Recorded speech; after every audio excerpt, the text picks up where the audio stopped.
All right. Oh my God. Look at this thing. This thing looks so tough just sitting on the stand. So, things we're going to try and get done today.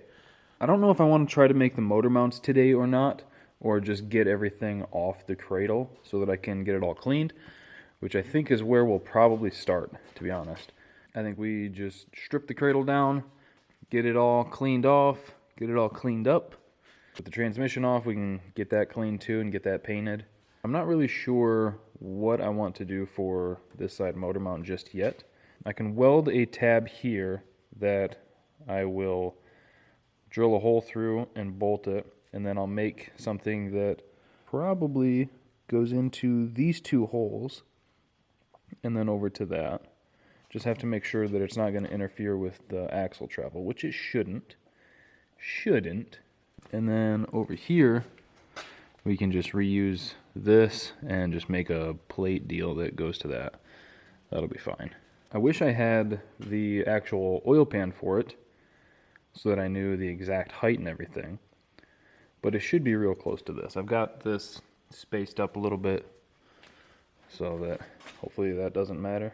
But yeah, 600 horsepower turbo LS Fiero. Every time I look at it, I just get excited and want to drive it, but then I remember I still have to freaking build the whole thing. I think we're just going to say screw it and we'll just start stripping everything off the cradle and get it all cleaned up and looking good.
Aside from this transmission mount, pretty much everyth's unbolted and the engine and transmission are ready to come out. I want to take them out as one unit.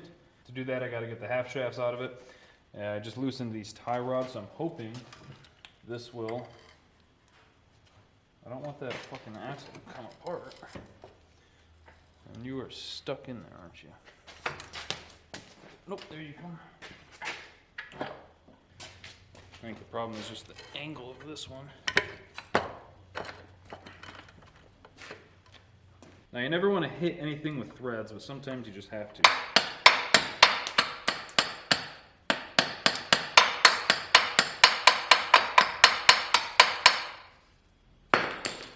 Sometimes you just have to. Oh God, that was the greasiest. We'll see. I don't know if we actually do have enough room to get this axle out, but we'll try it. Come on. There you go.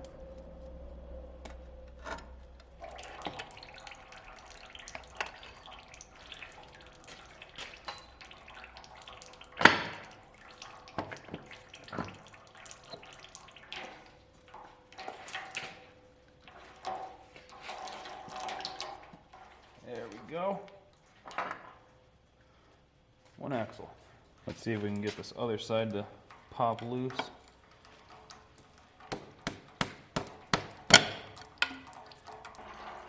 There we go. Now it's really important to make sure you know which side came out of where, because you don't want to mix these up. Believe it or not, they are actually different lengths. If I hold them side by side, you can really see the difference in length of these axle shafts. So we have run into a pretty big problem. When I came up with the idea for the stand, I only considered setting the cradle on it. And I never thought that extra step ahead of getting the fucking engine hoist around it. So I think what I'm going to do now is probably roll it over here and chain the engine to the arm of the hoist and use the hoist to lift it up. And then I'll roll the cart and subframe out from under it and then set it back down. I think that's kind of my only option here. Kind of a bummer. I think I know how I can fix that, so it's not a huge deal, but at this current juncture, it's very annoying.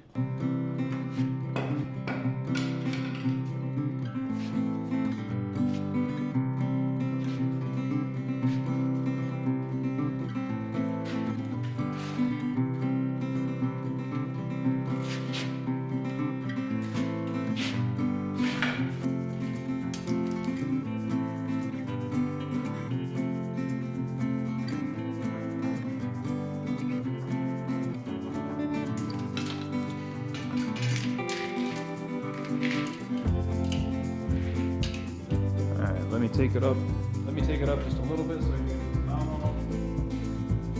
Tension on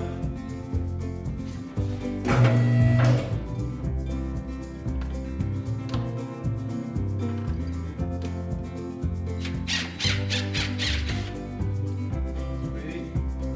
All right. Take it up.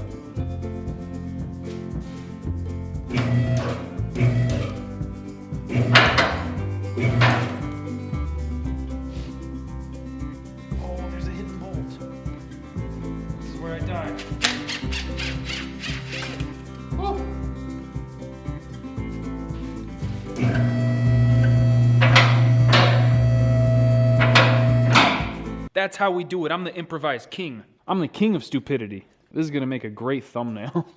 All right, the engine made it safely back to the ground. Clearly I didn't drain enough of the training fluid out, you piece. I can't feel my ass, Forrest. Lieutenant Dan, you ain't got no ass. Your ass got blown off. So now we can start cleaning this thing. I really should just order new struts for this right away. Not even try to run these for a little bit. Because the plan was I was just going to, spoiler alert, I was just going to run them for a little bit. But, man, they are just turds. Oh, that went right in the bearing. That's fine. And I should also order new bushings for this. These are not great. Yeah, it looks like the tie rod mounts themselves are fine. It's just these, like, covers that over here is rotted. And I've got new transmission mounts, so I'm going to pop these off real quick. Yeah, look at look at this. I bet I could rip that out. I can rip this out. I can definitely rip this out. Come on. I'm going to hurt myself. I'm definitely going to hurt myself. I'm not entirely sure how I'm going to clean this, because my hose is froze. So I think most of this is going to have to be by hand, which, if that's the case, I need to get to work.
So now that we got the subframe pretty darn clean, I'm just going to start dusting the thing with this chassis paint.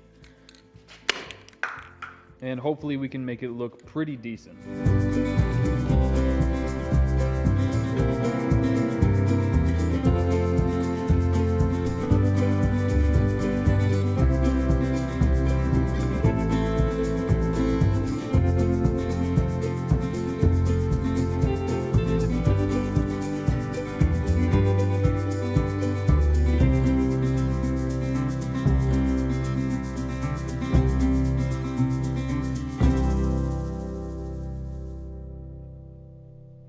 All right. I don't know how it's going to look on camera, but in person, it looks totally acceptable. I might go back later on and try and grind this smoother just so it's not like so orange peely. Just because the metal, like the surface rust that was there, started to kind of create some waves. Like everywhere back here is nice and smooth, obviously, because it wasn't rusting there. But you know what?